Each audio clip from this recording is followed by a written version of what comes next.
ஓம் நம சிவாய. அவன் அருளாலே அவன் தாள் வணங்கி. திருவாசகத்துல சென்னி 10 அடுத்து வரும் பாடல்களும் அதற்கான பொருளும். நங்கை மீர் எனை நோக்குமே நங்கள் நாதன் நம்பணி கொண்டவன் தெங்கு சோலைகள் சூழ பெருத்துறை மேய சேவகன் நாயகன் மங்கைமார் கையில் வளையும் கொண்டு எம் உயிரும் கொண்டு எம்பணி கொள்வான் பொங்கு மாமலர் சேவடி கண்ணம் சென்னி மல்லி பொலியுமேன்றார்.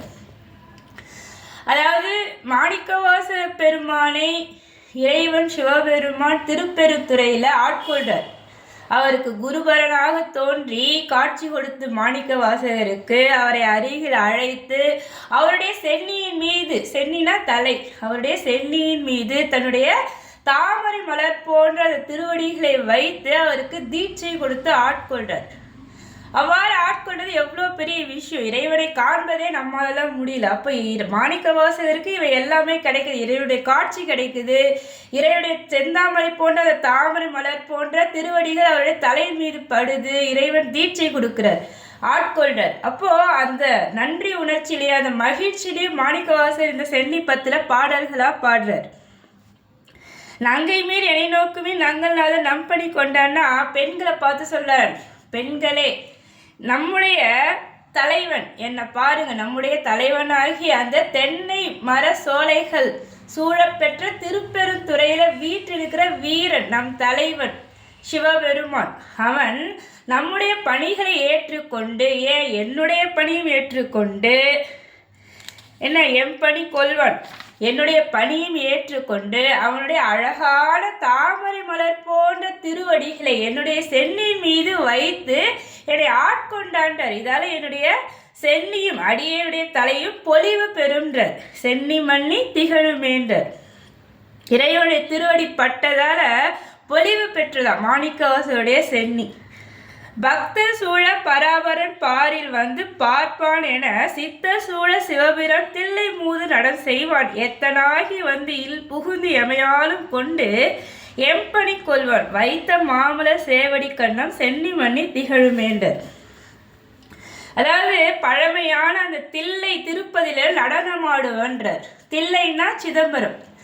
அந்த சிதம்பரத்துல நட்டம் பயின்றாடுற அந்த நடராஜ பெருமான் மாணிக்கவாசகரை எவ்வாறு வந்து ஆட்கொண்டாராம் மாணிக்கவாசகரே சொல்றார்.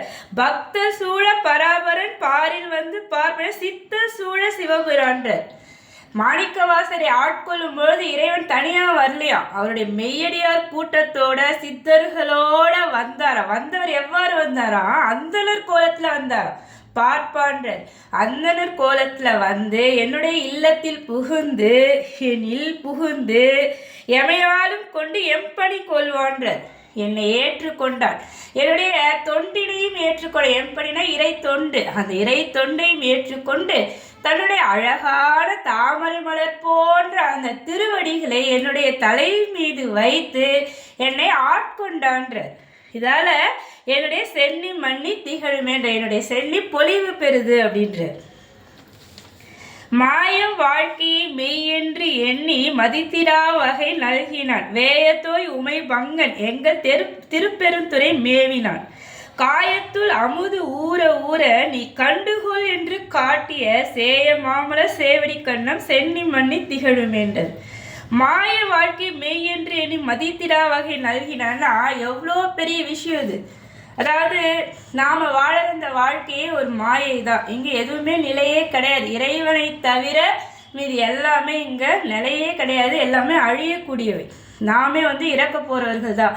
யாரும் இங்கே நிலைத்து நிற்கிறவங்க கிடையாது. இதை உணர்றது எவ்வளோ பெரிய விஷயம்.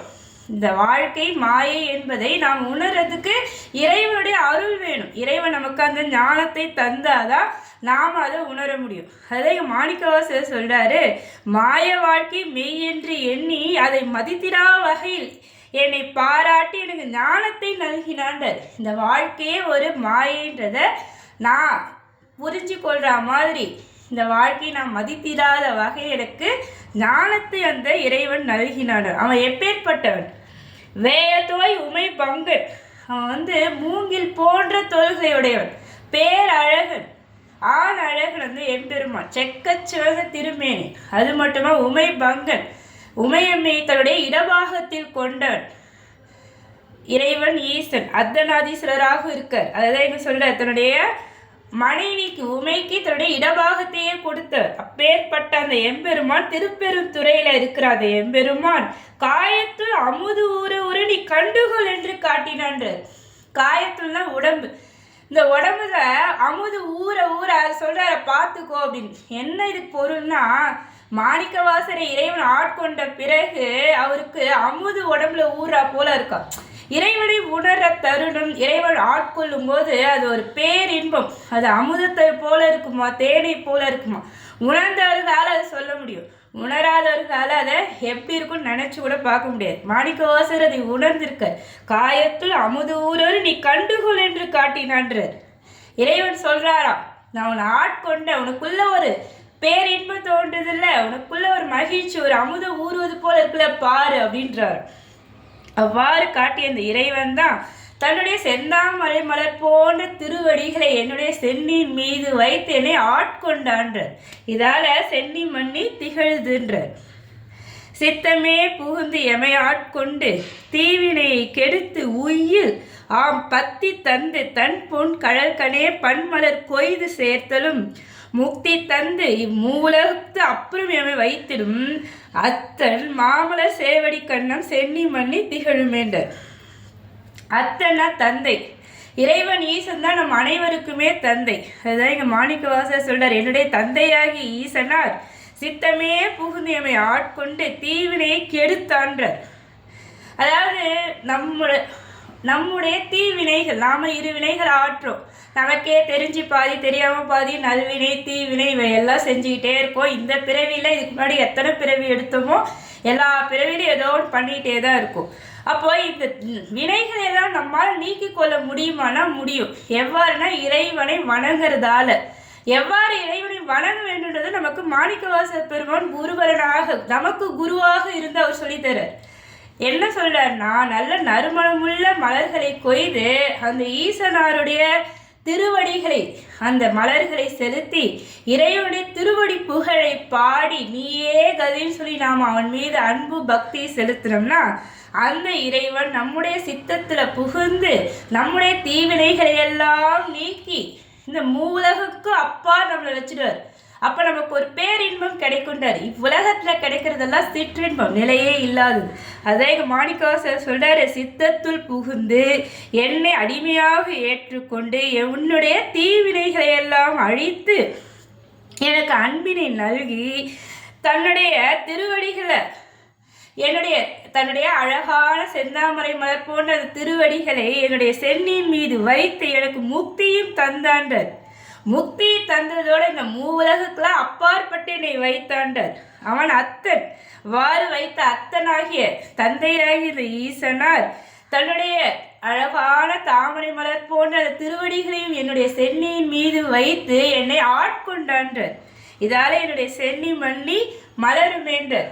சென்னி பொலிவு பெறுதான் இறைவனுடைய திருவடி பட்டவுடனே. எப்பேற்பட்ட பேர் கிடைச்சிருக்கு மாணிக்கவாசகருக்கு. மீண்டும் தொடருவோம். திருச்சிற்றம்பலம்.